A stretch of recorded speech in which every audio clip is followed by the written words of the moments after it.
by. Wife's leaving the same time I am this morning. And again, I'm running late.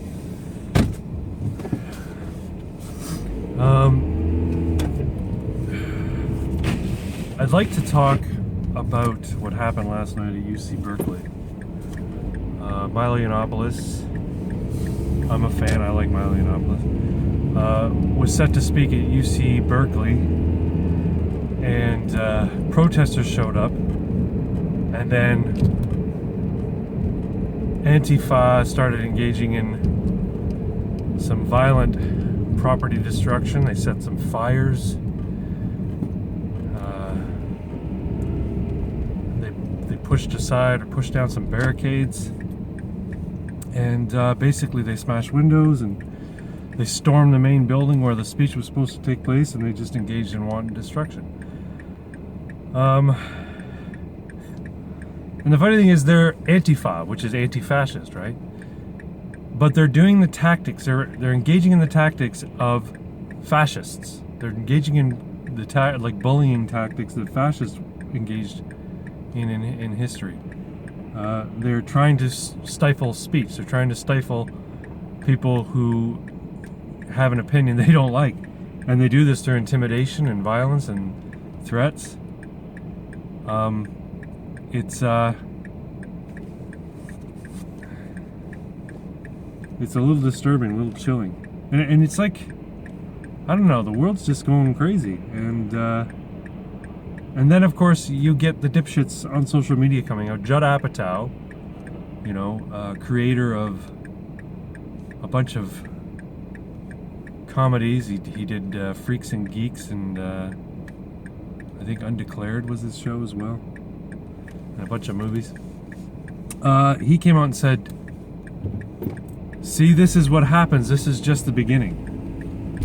Basically saying, by electing Donald Trump, by giving a voice to conservatives, by giving a voice to people who,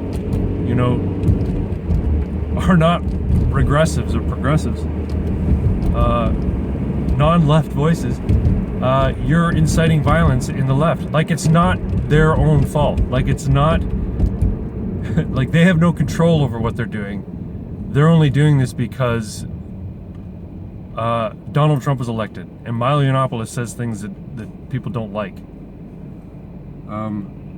I said this before, I don't agree with absolutely everything Milo Yiannopoulos says, but there's a lot of things that he's not wrong about. He's not wrong about the attitudes towards gays that most Muslims have, and the attitudes towards Jews that most Muslims have. He's a gay British Jewish Catholic, and it stands to reason that he'd be a little concerned about increased migration into the UK, where he's from, and into the United States, where he now lives. Or I don't know if he's permanent resident yet, but he's there on a visa, on a work visa. It's understandable that he has these concerns. He's seen what's happened to the UK thanks to immigration from countries that just don't have the same values as we do in the West. They don't believe that homosexuals should have a right to go about their lives unmolested. They want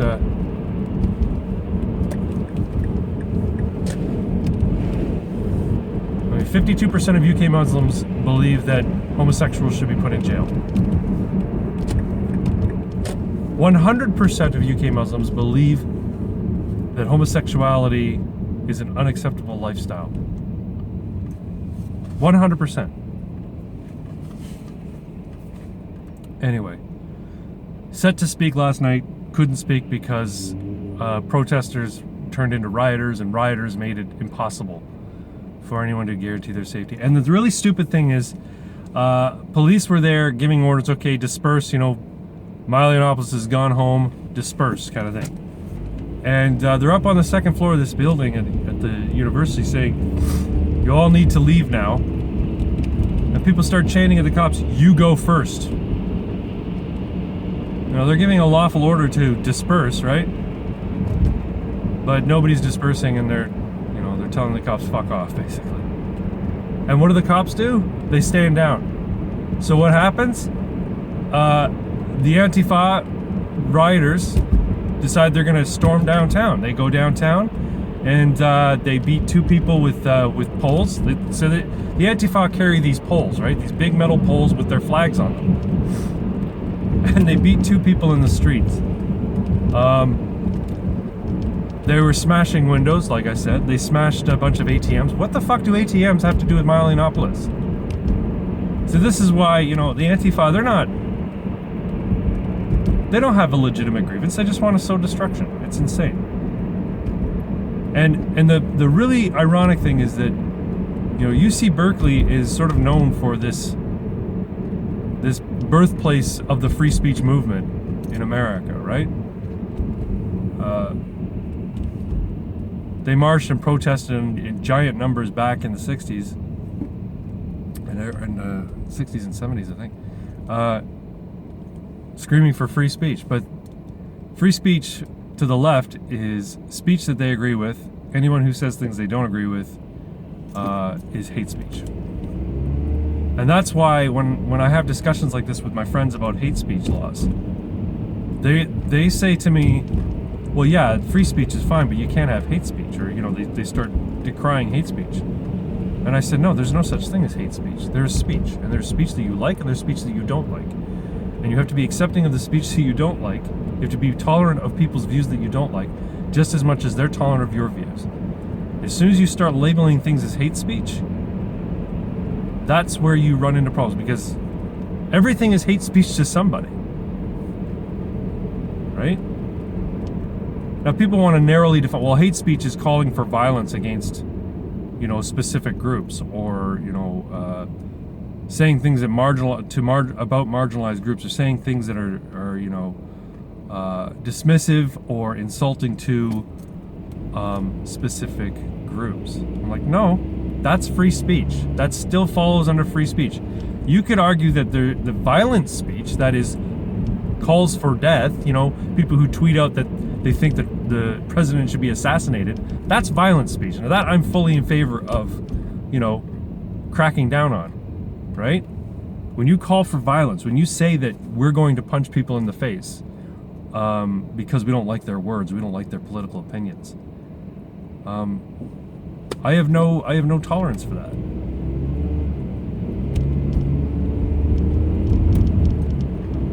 And so I got a discussion with a friend of mine about this, and it was kind of weird, because he was saying, I don't agree with punching someone in the face for saying things you don't like or having opinions you don't like, but I don't have any sympathy for guys like Sean Spicer. Sean, is that his name? Richard, not Sean Spicer. Richard Spencer. Sorry. I don't have any sympathy for a guy like Richard Spencer, who is the so-called leader of the alt-right.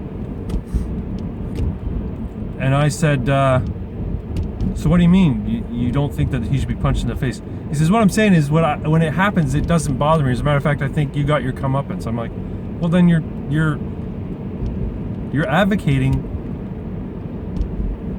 violent reaction to unpopular speech. It's like, no, I don't think it should happen, but when it does happen, it doesn't bother me. I'm like, then you have tacit approval of violence as a response to speech.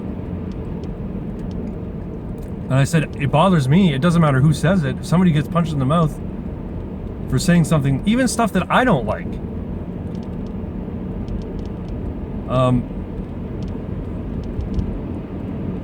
if somebody said something that I didn't like, I might not like it, but I wouldn't call for them to be punched in the face. Violence is never the answer to speech. And as soon as you say, well, it's okay because he's a Nazi, well, the problem is that the left calls everybody a Nazi.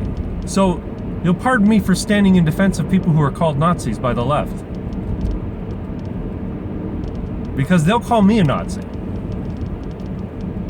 And I don't particularly like the idea of being punched in the face because of a video I made. Anyway, what's happened at UC Berkeley, what's happening with the meltdown of the left, they're going to usher in some really hard times.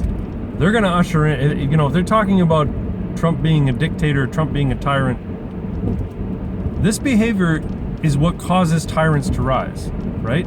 When people behave in such a way, you know, I don't like the current administration, I'm going to violently protest, I'm going to act out in a way that causes destruction, that hurts people, that, you know, that even causes death, I'm going to set off bombs. This is how tyrannies rise, because they have an obligation to do something about that. They can't just say, okay, I guess I'll step down. I didn't even realize you guys were so mad. Huh. You think that's what's going to happen by doing this? No, you're going to fulfill the prophecy of a tyrant. So, and I guess this is the left's trump card. You know, they can call Trump a tyrant for months and months and months, and a, you know, would-be dictator and literally Hitler and all this sort of stuff. They'll eventually turn him into that, because if they continue to ramp up their rhetoric and continue to engage in violent protest and property destruction and violent attacks on people just because they don't agree with them, or just because, actually I think this is a tactic on their part. They're trying to get a physical response. It's like a child throwing a tantrum, right? They don't get their way, so they start picking stuff up and they start throwing it, right? So what happens? Eventually, daddy or mommy comes in and starts spanking the child, and it has to lay down the law. It has to, you know, act against a